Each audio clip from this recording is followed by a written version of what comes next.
José Filomeno dos Santos é filho varão de José Eduardo e, há 4 anos, enfrenta processo na justiça angolana por conta da sua passagem pelo Fundo Soberano.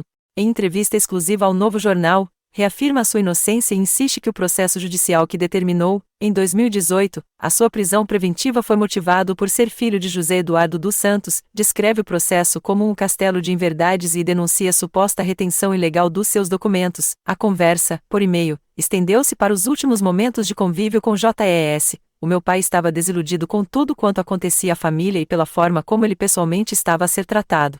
Em resposta à pergunta do entrevistador sobre a sua condição judicial atual, o mesmo afirmou: o processo encontra-se, neste momento, no Tribunal Constitucional. Acima de tudo, o propósito é que a justiça seja reposta. Acontece que, até ao momento, não há respostas e, ao que julgo saber, todos os prazos já foram ultrapassados. Desde que o processo começou, estamos praticamente retidos de forma ilegal há 4 anos. Esta condição equivale a uma prisão domiciliar dada a restrição de um direito constitucionalmente consagrado, que é o de ir e vir. O Tribunal Supremo levantou as medidas de coação em 2019, incluindo as restrições de deslocações dentro e fora do país, mas, até ao momento, não tenho os meus documentos e ninguém diz nada. Retenho os documentos de forma ilegal.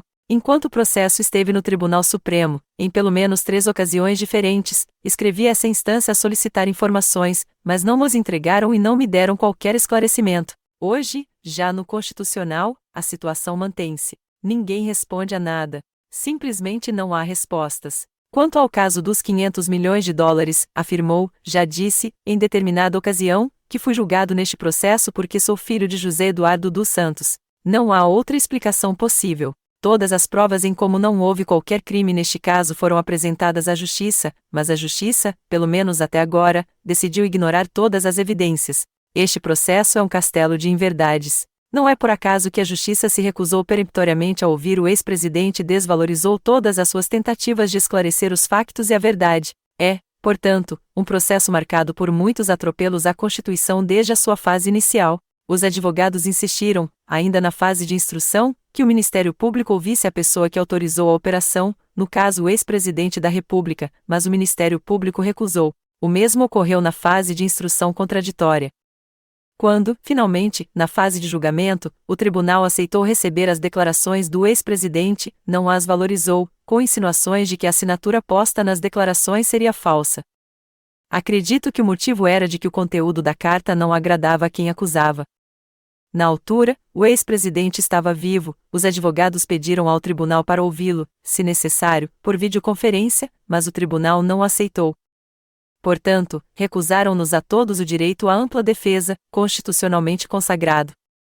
Os 500 milhões foram uma operação de investimento autorizada pelo ex-presidente, com conhecimento de membros do actual governo ao mais alto nível, e os valores nunca saíram da esfera patrimonial do Estado. O propósito da operação é nobre. Vivemos tempos difíceis, e o país estava e continua à procura de fontes de financiamento. Esta operação era uma delas, com a diferença de que consistia na capitalização de um fundo de financiamento às infraestruturas públicas e não representaria dívida pública.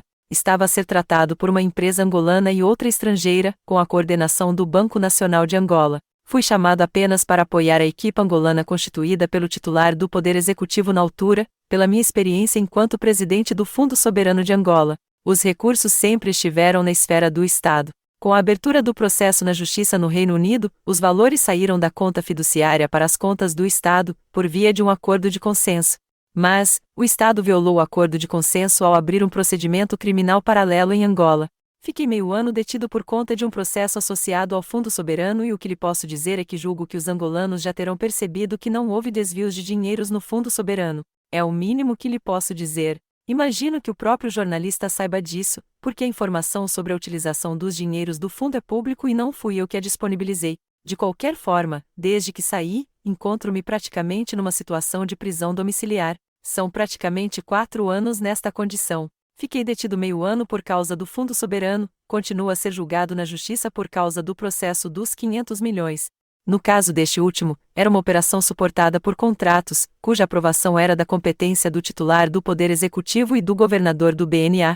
Quando interpusemos o primeiro recurso no Tribunal Supremo, a votação dos juízes deu um empate de 4-4, mas houve um juiz que, sem fundamento legal, votou 2 vezes. Os 4 juízes que tiveram votos vencidos apontaram também vários atropelos à Constituição, mas o processo mantém-se. Sobre o processo que se refere ao Fundo Soberano de Angola, por conta do qual fiquei 6 meses injustamente detido, lembro que o Estado até acabou condenado nos tribunais ingleses em pagar indemnização à parte lesada em que eu me incluo. O Estado foi condenado por difamação e prestação de falsas declarações ao tribunal, pois, no processo dos 500 milhões, nunca houve desvio, muito menos a intenção de desviar os valores que estavam em causa. A justiça inglesa fez questão de sublinhar que havia transparência na gestão do fundo, que era anualmente auditado por entidades nacionais e estrangeiras e que tinha uma constante supervisão do Ministério das Finanças. Em suma, em ambos os casos, Fundo Soberano e 500 milhões, nunca houve desvios, nunca houve perdas de dinheiros do Estado. Digo outra vez, a única explicação é o facto de ser filho do meu pai, o ex-presidente da República.